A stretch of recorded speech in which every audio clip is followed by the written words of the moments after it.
আসসালামু আলাইকুম এভরিওয়ান, আপনারা সবাই কেমন আছেন? আলহামদুলিল্লাহ, আল্লাহর অশেষ রহমতে আমি ভালো আছি এবং আপনাদের সুস্থতাই কামনা করছি। শুরু করেছি প্রতিদিনের মতো আবার আমার নিউ একটি ব্লগ নিয়ে। আশা করি পুরো ভিডিও জুড়ে আপনারা আমার পাশেই থাকবেন ইনশাল্লাহ। আমার ভিডিওটি দেখার মাঝে যদি আপনাদের বিন্দু পরিমাণ ভালো লেগে থাকে তাহলে অবশ্যই একটি লাইক দিবেন এবং আমার চ্যানেল নতুন হয়ে থাকলে অবশ্যই আমার চ্যানেলটি সাবস্ক্রাইব করে নেবেন।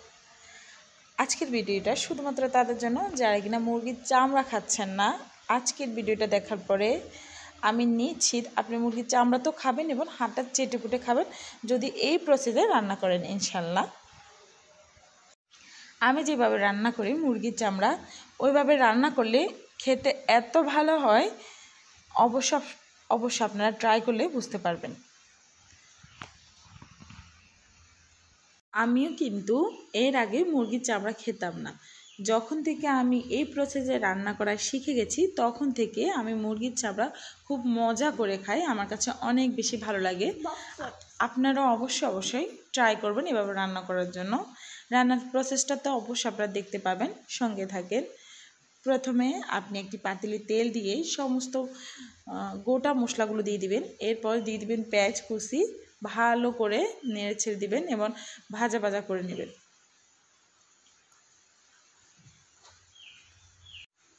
এইভাবে মুরগির চামড়া রান্না করতে হলে অবশ্যই আপনাকে গোটা মশলাগুলো ইউজ করতে হবে, যেমন দারচিনি, এলাচ, লবঙ্গ, তেজপাতা, এগুলো অবশ্যই দিতে হবে, কোনোভাবে স্কিপ করা যাবে না। রান্নার একটি সুন্দর সুঘ্রাণ আনে এই মশলাগুলো, তাই কখনোই মশলাগুলো স্কিপ করা উচিত না। না থাকলে সেটা ভিন্ন কথা, আর থাকলে অবশ্যই দিবেন। এরপর পেঁয়াজগুলো আমার ভাজা হয়ে গেছে দেখতে পেয়েছেন। এইবার আমি দিয়েছি রসুন বাটা দিয়ে ভালো করে নেড়েছি দিব। এরপর দিয়েছি আদা। আমার আদাগুলো যেহেতু ফ্রিজে ছিল সেজন্য ফ্রোজেন করা ছিল, সেজন্য এগুলো নেড়ে নিতে একটু সময় লাগবে। মশলাগুলো ভালো করে তেলে ভেজে নেবেন।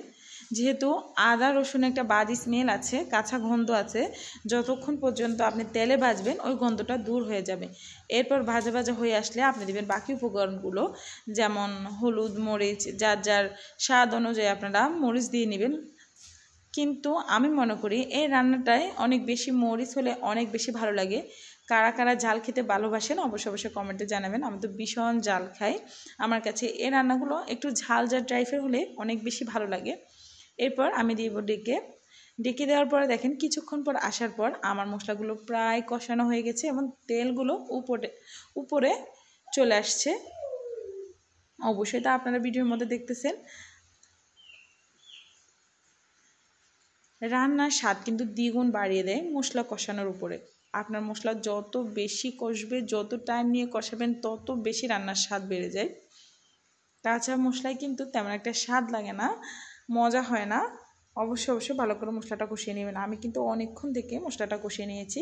আমার মশলার তেলগুলো প্রায় উপরে ভেসে আসছে, অবশ্যই আপনারা দেখতে পেয়েছেন। এভাবে হলে আপনি বুঝতে পারবেন যে আপনার মশলাগুলো প্রায় কষানো হয়ে গেছে। আমার ছেলে কখনো মুরগির চামড়া খেত না, ও খেতে পছন্দ করে না, কিন্তু এখন ও খুব বেশি পছন্দ করে এভাবে রান্না করলে। এরপর দেখেন আমি কিউব করে কেটে নিয়েছি একটা বড় সাইজের আলু। যেহেতু মুরগির চামড়ায় প্রচুর পরিমাণ তেল থাকে, তেলের কারণে খাওয়া প্রায় অসম্ভব হয়ে পড়ে, প্রচুর তেল থাকে। এক মুরগি তো আরও বেশি পরিমাণে তেল থাকে, এজন্য কিউব করে একটা আলু কেটে নিয়েছি, অনেক বেশি ভালো লাগে।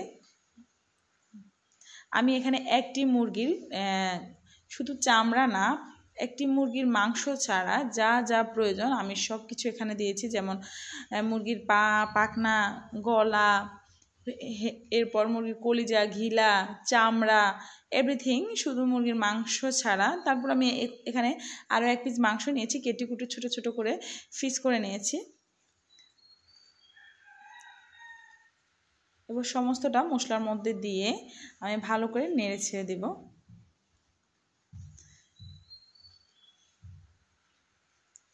এখন খেয়াল রাখবেন যেন নিচ থেকে মশলাগুলো লেগে না আসে, এতে কিন্তু বাজে স্মেল আসে এবং পোড়া টাইপের খুব খারাপ লাগে, খেতে ভালো লাগে না। তাই একটু নাড়াচাড়ার মধ্যে থাকবেন, ভালো করে নেড়ে ছেড়ে দেবেন।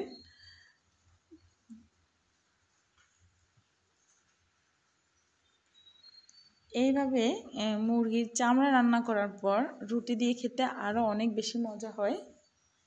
চামড়া বলতে এখানে শুধু চামড়া না, একটি মুরগির মাংস ছাড়া যা যা সব কিছুই। এরপর দেখেন আমার সমস্ত মাংস নাড়াচাড়া হয়ে গেছে। এখন আমি ঢাকনা দিয়ে ডেকে দিব। আমি ঢাকনা দিয়ে ডেকে দিয়েছি, কিছুক্ষণ পর পর আসবো। দেখেন কিছুক্ষণ পর এসে আমি আবার উল্টি পাল্টিয়ে দেব।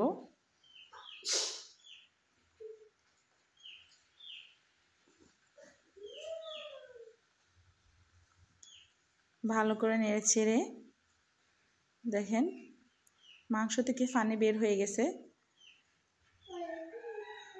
আমাকে এখানে এখন আর এক্সট্রা কোনো পানি দিতে হবে না, যেহেতু মাংস থেকে প্রায় পানি বের হয়ে আসছে। এখন আমি ঢাকনা দিয়ে দেব। এই পানি থেকে আমার মাংসটা কষে যাবে, আমার এক্সট্রা কোনো পানির প্রয়োজন নেই। এখন আমি আবার ঢাকনা দিয়ে দেব। ঢাকনা দিয়ে বারবার এসে আবার আমি দেখতেছি। দেখেন ঢাকনা দেওয়ার পর আমি এসে বারবার উল্টিয়ে পাল্টিয়ে নিচ্ছি, যেন আমার মাংস নিচ থেকে লেগে না যায়। আলুটা দেওয়াতে আরও বেশি স্বাদের হয়, অনেক বেশি মজা হয়েছে। আপনারা কিন্তু আলুটা কোনোভাবে স্কিপ করবেন না। আলু দিয়ে এভাবে মুরগির চামড়া রান্না করে দেখবেন, অনেক বেশি মজা খেতে। এরপর আমি আবারও ডেকে দিয়েছি। বারবার আমি এসে নেড়ে ছেড়ে দেব, যেহেতু নিচ থেকে লেগে যাওয়ার সম্ভাবনা আছে। তারপর দেখেন আমি আবার পানি দিয়ে নিয়েছি সামান্য।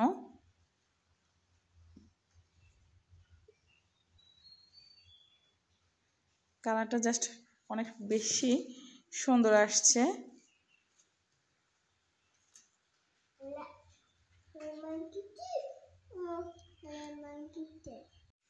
রান্নাটা হচ্ছে একটা আর্ট বা শিল্প। রান্না আমরা কম বেশি সবাই করতে পারি, কিন্তু এক একজনে এক এক প্রসেসে রান্না করি, এক একজনে এক এক স্বাদেরভাবে রান্না করি। আসলে যে যেভাবেই রান্না করুক না কেন, রান্না কিন্তু আমরা সবাই কম বেশি পারি। দেখেন আমার মাংসটা প্রায় হয়ে গেছে।